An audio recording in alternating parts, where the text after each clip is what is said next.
Hello and welcome to another episode of Press X with me, Rob. And me, Rob. Before we get any further into it, click like, subscribe, comment below, help the channel out. Help the channel. So anyway, today, last week we talked about pure gameplay. Is there such a thing? What type of games might it be? So a natural, I wouldn't say natural, but I'm going to describe it as no, that. it is actually a natural progression from that. Yeah, but this time we're talking about if there was ever... You talk about comics, there's a golden age of comics, there's a silver age of comics. There's a golden age of Hollywood, but there's debate about when that might be. For me, it was New Hollywood in the 1970s, but that's not what we're talking about today. So, extending it to what this series is about, video games... If there was a golden age, I don't know what word I said there, but it was a golding. yeah. If there was a golden age of video games, when would it be? Well, I think before you even define golden age of video games, right? I think you have to do a bit of what's the word I'm looking for? A bit of compartmentalization, right? Because for me, there's three actual separate things. There's the golden age of arcade games. Ah, right. He's really breaking it down now. Yeah. There's the golden age of console games, and there's the golden age of PC games. Or actual computer games, I should say. Right? Yeah. Do you want to go through one by one then? Yeah, because the thing is, everyone keeps saying the golden age of video games. We're living in a golden age of video games. I'm like, well, yeah. But what about arcade games? Okay, let's just go. Start with arcade games first, then, since you. Because that's the first golden age, isn't it? Well, that's the thing which really launched games into the mainstream. Yeah, there was a arcade once upon a time. Believe it or not, younger viewers and listeners. Once upon a time, every town used to have one. Oh, isn't it? Well, any decent-sized town. I'm not going to say every single town because that probably bite me in the bum. Yeah, but yeah. Every decent-sized town had at least one arcade. Yeah, one video game arcade where the kids used to spend their hard-earned cash. Now, I think Japan really is still behind it, but they're as good as dead in the UK and they're as good as dead in America as well. There's a couple of places in America where you can still find the legacy of them. It's not really the thing anymore. It's more of sort of an archival thing than an actual that's what I mean. Active. That's why I said you'll still find the legacy of them, but active experience, yeah. There's still active experiences in places in Japan. You can find a few places in Korea and China that still have them. Yeah, because that's pretty much it.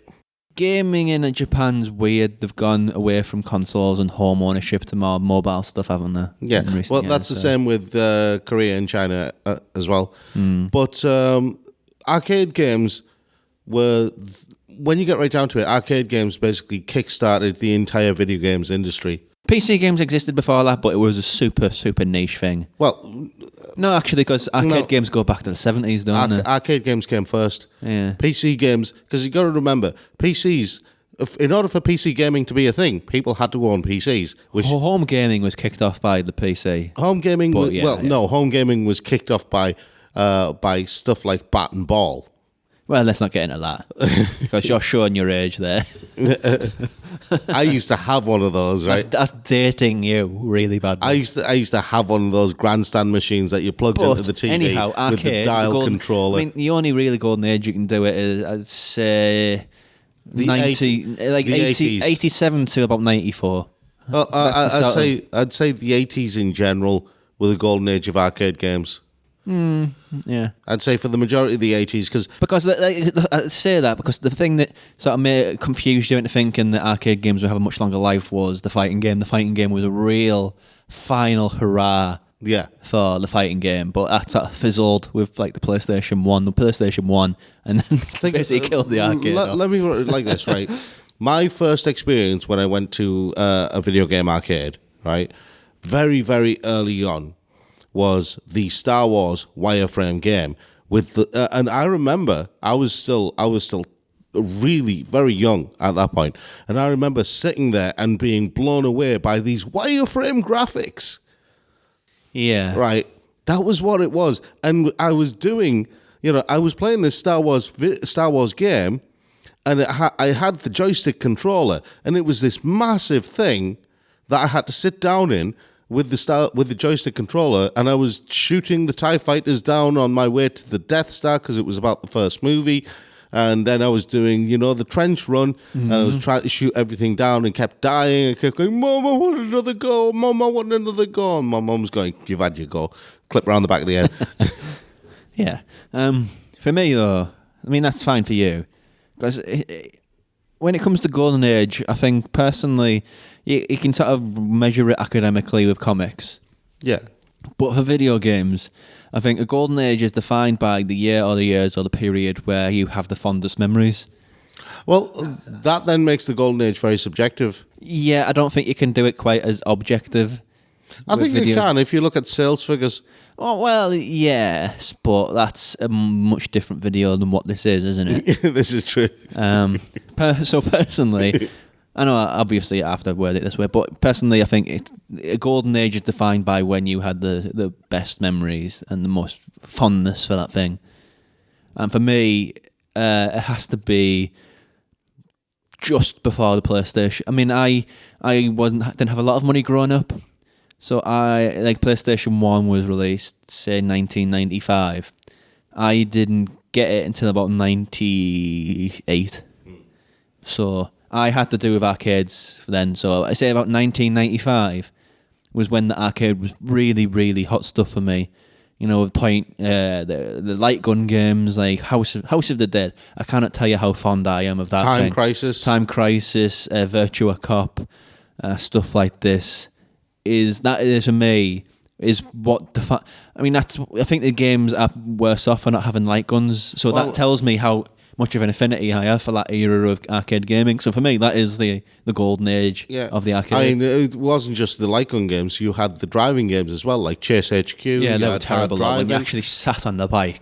No, I said Chase HQ, the driving games, not the riding games. I didn't like the riding. Super Hang On is what you're talking about. I didn't like the bike one where you're sat. It's sort of a very clunky movement. Yeah, Super Hang On. That was Super Hang On. Yeah, I didn't like that one. But I'm talking about the driving games like Hard Driving and what was the other one? So Test Drive was the other one. So basically, what you're talking about is, for me, the golden age of the arcade games is when it had it wasn't just a stick and some buttons. It was something. Yeah. Other a peripheral which you interacted with the game. Well, see, when you remember Afterburner, right? Yes. Afterburner was basically something from my generation, whereas G-Lock was something from your generation, right? G-Lock is the game that I got stuck upside down in, right? Yeah, and I've told you the story before. There was a lot of machines that you had to climb into in my generation. Well, yeah, this is the thing. It was a totally different thing where Afterburner I had to climb into and sit there, and it would go, and it was basically like, oh yes, I'm playing Top Gun. Oh, I'm so cool. Call me Maverick. But then G-Lock came out, and they had it in the Trocadero in London, right? And I was wearing a jacket at the time, and I got stuck upside down because I had a sheet sensor over the opening, and because it was a gyroscope, right? That's fun. Because it was a gyroscope, my jacket fell into the opening, and I got stuck upside down. And I'm going, what's going on? Why am I stuck? How long were you stuck for? About 5 minutes. Oh. I was hoping it'd be a really embarrassing story where we were stuck for hours and you had to get the fire brigade out to cut you out. No, because we figured out what was going on. Thing is, as soon as I pulled my jacket in, it started up again and it scared the crap out of me. Okay, so that's my answer, which is the age of the arcade where it had something where you interacted with the game rather than just buttons and a stick. Yeah, so for you? For me, with arcade games, I've always loved arcade games and I've always missed arcade games because for me... it's basically the cinema of gaming, isn't it? Well, it's not just... cinema is a communal experience you all share together. I was actually about to say that. It's not so much the cinema, it was the social side of video games where you could go and...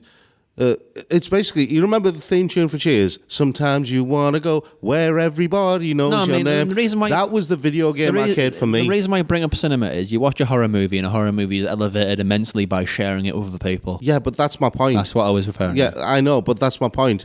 The video game arcade was like the Cheers bar. Sometimes you did just want to go somewhere where everybody knew your name. And for me, growing up, that was the video game arcade. Okay, that's fine. mean, we've got to do it in a very personal level, this video, because we can't do it on an academic level. I don't care about the sales figures.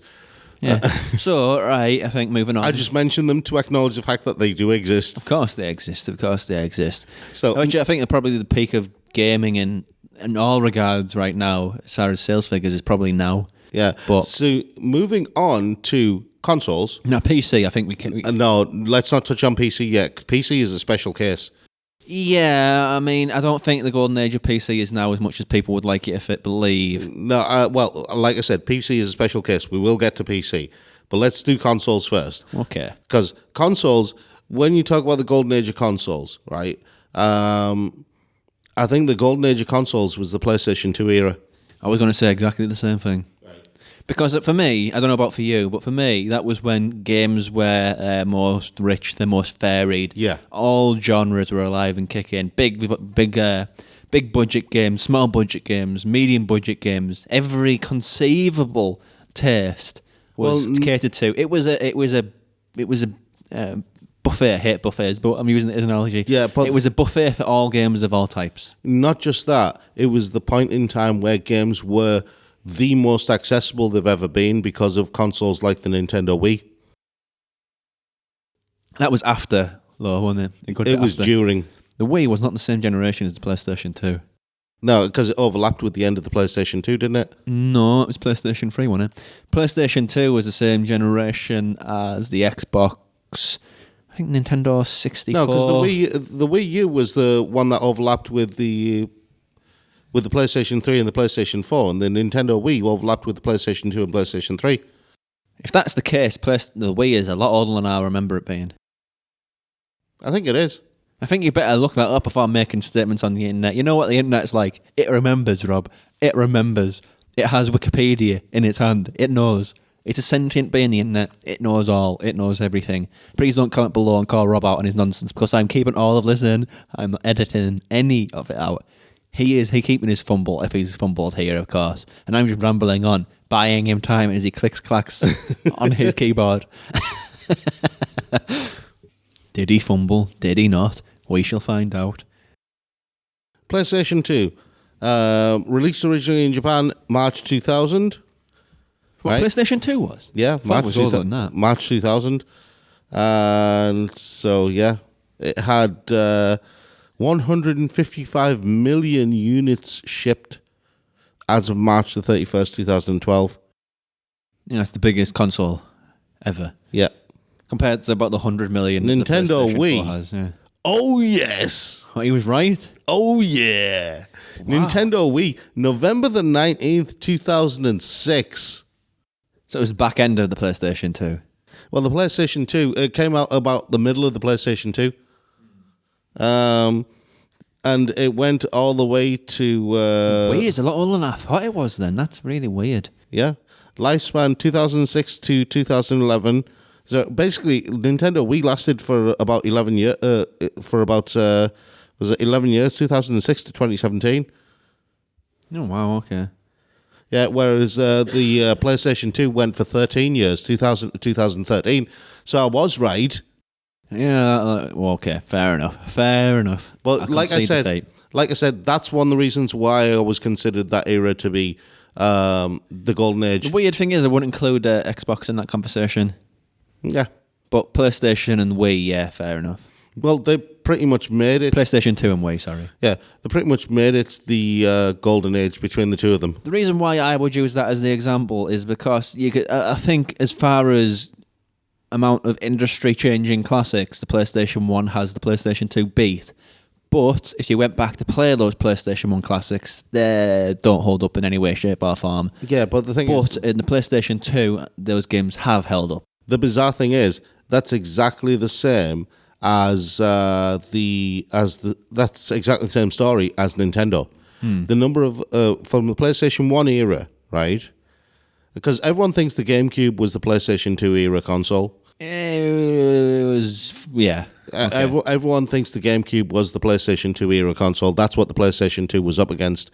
But it was, but in the latter days, it was up against the Wii.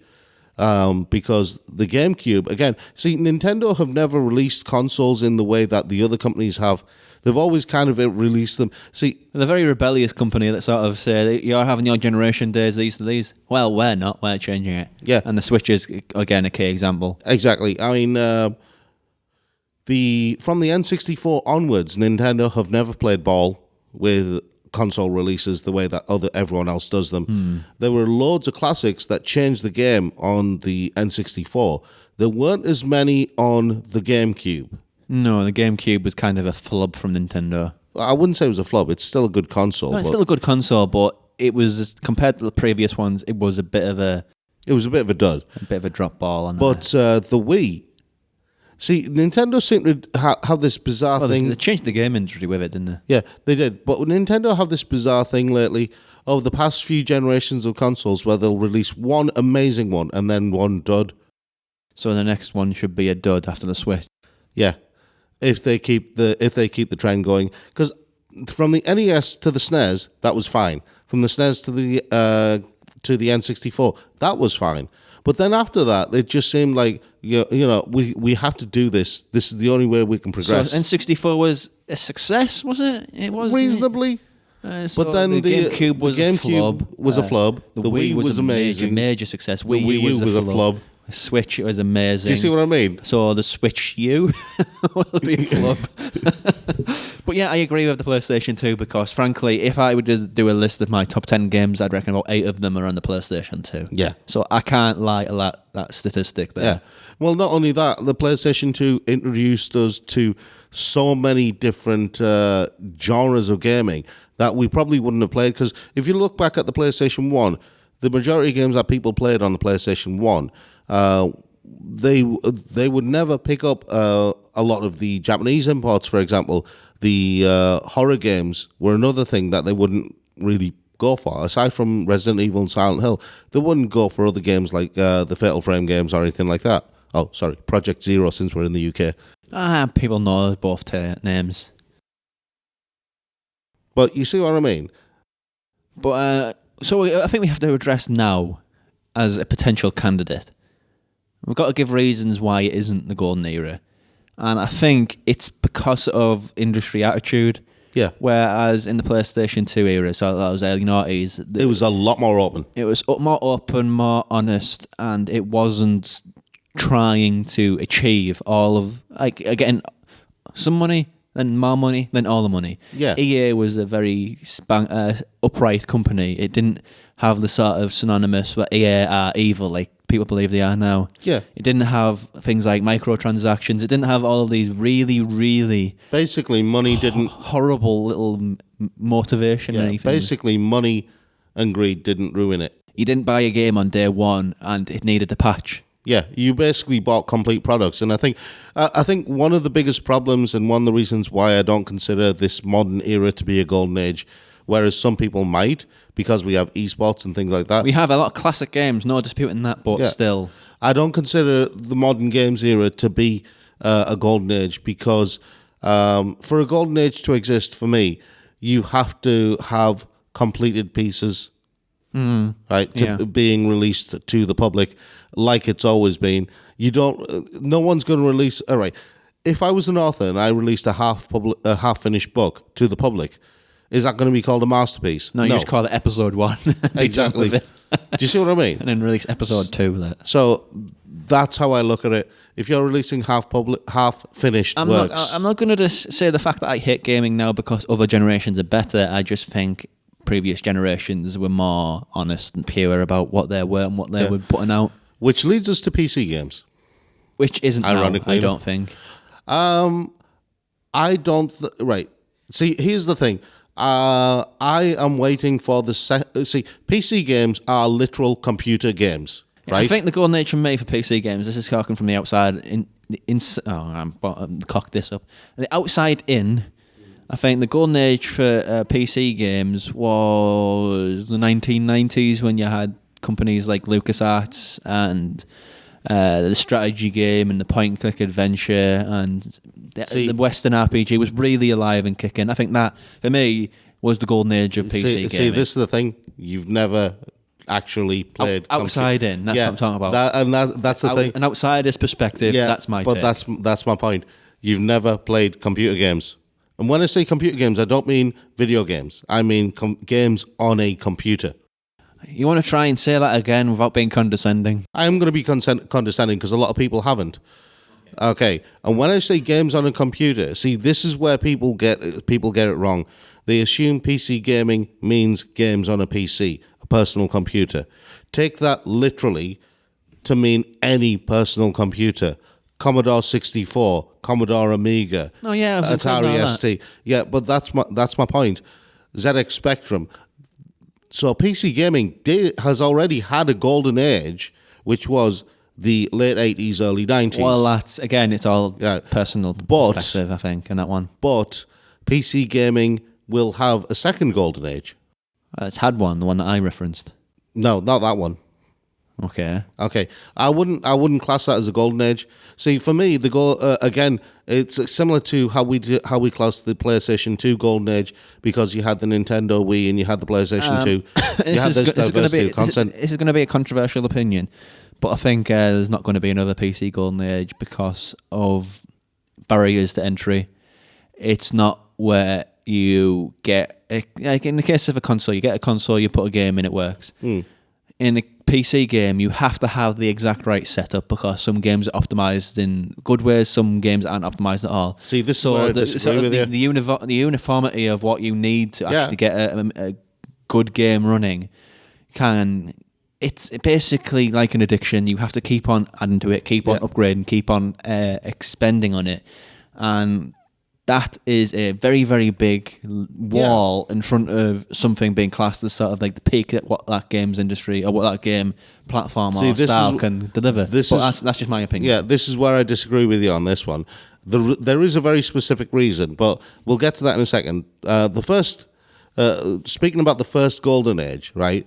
The first golden age is basically the crossover point between computers like the Atari ST, the Commodore Amiga 500, and the PC. When you had companies like Ocean and US Gold and the original form of Capcom, Electronic Arts releasing games like Populous and, was it, I can't remember, or was it, I think it was when Peter Molyneux was just starting out, when he made Populous.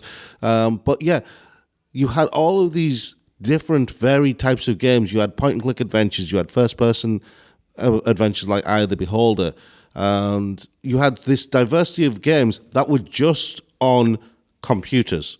They weren't on consoles, because at that point the only consoles you had were the Sega Master System, and then the Mega Drive, and the NES and the SNES. That was it. Those were your console options. And that's why I'm saying that was a golden age at that point, before the PlayStation 1. You can't have more than one golden age, though. It's kind of defined against. See, I think that there is a second golden age coming for PCs, and it has to do with indie games. I'm not talking about. Well, do you see where I'm going with this? Kinda, yeah. Right, because I'm not saying that it's not a good time for indie gaming. I think indie gaming is leading the charge for making games what people actually want, rather than what shareholders. My point exactly. Rather than what shareholders want.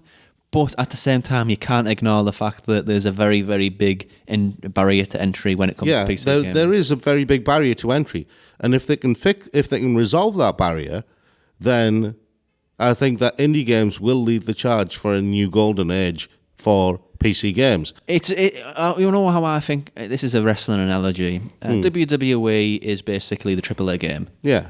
AEW, All Elite Wrestling, set up by wrestlers for wrestlers, was kind of like, we don't like the way that's doing. We reckon we can be better. We do better. Say what you like about each company. Each company has the pros. Each company has the cons. Yeah. But AEW is by wrestlers for wrestlers. So translating that over to games, indie games are games by gamers. Yeah. Rather than games for shareholders. Yeah. And yeah, I do believe that indie games do lead the positive side of gaming like that. But at the same time, it's very difficult to enter indie games on the PC market. Well, the reason there is a reason for that, and again we come back to the money and the greed. I know you can't blame the games on the games. That's not the game's fault. That is the industry's fault. It is the industry's fault. The barrier for indie games on consoles is is far too high and it costs too much money to develop indie games for consoles. Whereas it's much easier to develop, and there are also loads of tools available to develop games on a PC. Yeah, of course. And that's the main reason why you have more indie games, so many more indie games on a PC than anything else. But the problem there is there's too many indie games, so a lot of things are drowned out, which is why a lot of indie games are moving to Switch, because they can actually have some sort of exposure, some sort of preferential treatment, rather than your one indie game on a sea of hundreds of thousands on Steam. See, this is the thing, dealing with the indie games market as we do, one of the things I've noticed is that they are getting released on the Switch, but they're also getting released on the PC. Oh, of course, but that's all they're getting released on. Yeah.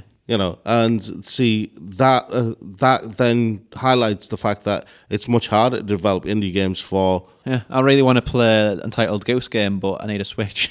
Yeah. I know it's an odd game to sell a console on me, but it's what it'll take. The weird thing is, right, over these last few episodes, you and I both aren't Nintendo fans, but we've really bigged up Nintendo a lot over the last few episodes. I think Nintendo's biggest problem... I mean, there was I think it was College Humor or Saturday Night Live or something in which they talked about anime. Anime is great, but the fans are making it an inhospitable, inhospitable place to get involved with. Yeah, it was College Humor. I think Nintendo are kind of the same. Yeah. They're very territorial as fans. Because they're kind of not really accepted or embraced by mainstream gaming culture, so it's kind of industry has made them that way. But at the same time, it's a very hard place to go into being a newcomer. Yeah, I'm not saying you're a Nintendo fan. You're scum. You're scum. You're a Nintendo fan. I'm not saying anything like that. Don't twist my words. It's just the industry has made it like that, so it's kind of a self-fulfilling prophecy. Yeah, I mean, I think if I had any message to give to fans of any game, it'd be just this: just relax. It's just a game. Oh, there we go. There's flame words. People don't like being called that. Their stuff described as that. But that's all it is. Yeah, I know, but... Take it from one who's been playing games for almost 40 years. I know, that's understandable, but every story has two sides, that's all I'm saying. But anyway, yeah. All I'm saying is, as one who grew up being bullied and beaten for playing video games and being called a geek, my generation people these days have not been through the things that I went through when it came to playing games. If I was, I went to school, talked to my friends about games, and also add the list. You can't hear this. He's also Asian as well, so we're talking about a generation where super racist. Yeah, and so to have you're a geek on top of the super racism. Exactly. So yeah, I'm a gamer on top of that at a time when playing video games was considered something bad, right? So from my perspective, hey, I've seen it all. Just relax. Yeah, it's just a game. But yeah, I mean that's what I'm talking about here this week. Kind of derailed in a few places, but it's golden age of games: arcade, PC, console. When are your golden ages? What would you call the golden age? Comment below and get involved in the conversation. Thanks for watching. See you next time.